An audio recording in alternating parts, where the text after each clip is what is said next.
Peace and happiness for everyone. Horeini Adonai darkecha, teach me Hashem your ways. Parashat Ki-Tisa, Shabbat Parashat Parah, Tafshin Pei Gimel. Should we relate to the Torah as an absolute law coming from above, accept the yoke of the Torah without compromise? Or should we think and study and think about what is the meaning of the Torah so that we can reach decisions about how to carry it out in a proper way in the world?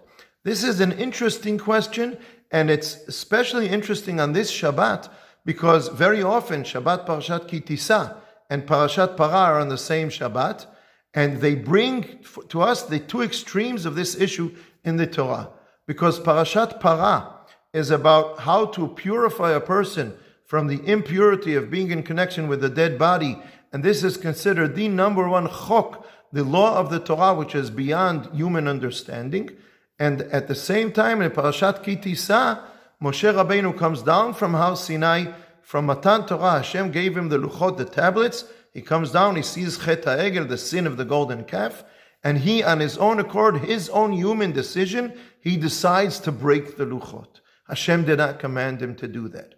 How do we put these two together? This is a very deep and broad question. What can we say about this in such a short video like we're doing right now? I'm going to try to say some basic points about it.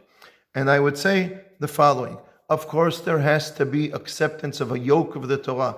The Torah is teaching us that there's something above us, revelation from a place that is above us, something about our modesty. And even if in the modern world, freedom and the human being's freedom is a very major value. And yes, I agree it is a major value, but it is not the only value. Freedom of a human from other human beings, of course, the ability of a human being to think freely, yes, but that doesn't mean that there isn't a limit to that.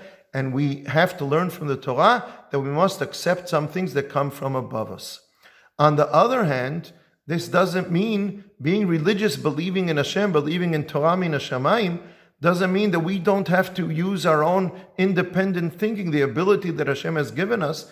And sometimes we can follow the letter of the law to the extreme that we lose all of its spirit, and we shouldn't only accept the letter of the law without thinking about it. How do we create a balance between these two? I'd like to try and use two examples.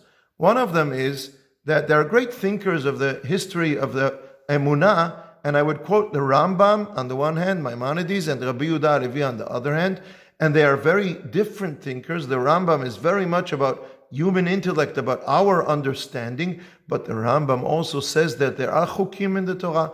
A chok, like Parah Aduma, a chok does not mean that there is no logic. He stresses there is logic to it, but we don't necessarily understand that logic. There are things that are above us. Even the Rambam accepts that. Rabbi Yehuda Halevi, his theology, his philosophy is stressing that revelation is greater than human thinking, and there are things about the Torah that we don't understand.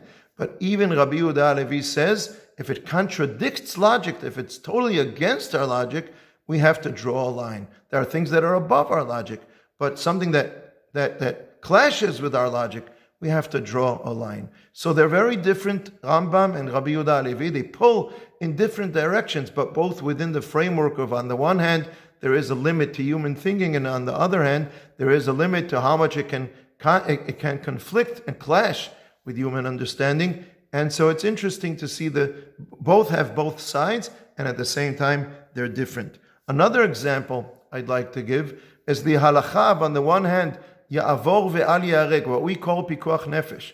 There are times where a person has to transgress certain prohibitions of the Torah to save a person's life. And this is clear in the halacha, but Rambam says this is not only a permission, not only are we allowed to transgress a certain prohibition of the Torah to save a human life, but we have to.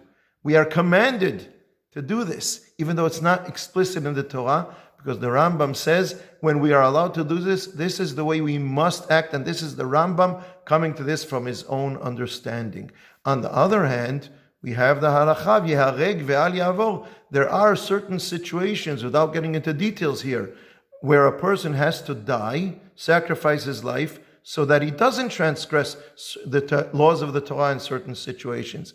This is a very demanding, far-reaching demand coming from the Torah, coming from above the place of a human being making these decisions. So the Torah includes both sides, and we are looking for the right combination of these two sides. We must think and study and define criteria, but both of these sides are values of the Torah. Our responsibility is not to overlook one side or the other, but to find the right balance and to be able to make decisions taking both of these sides into account. This is a great challenge, but it is also a demand of the Torah and the right way to go in seeking the right path of the Torah in our lives. And this is what Parashat Ki-Tisa and Parashat Torah present right there in front of us. And this is something great that we can learn from this Shabbat. Shabbat Shalom.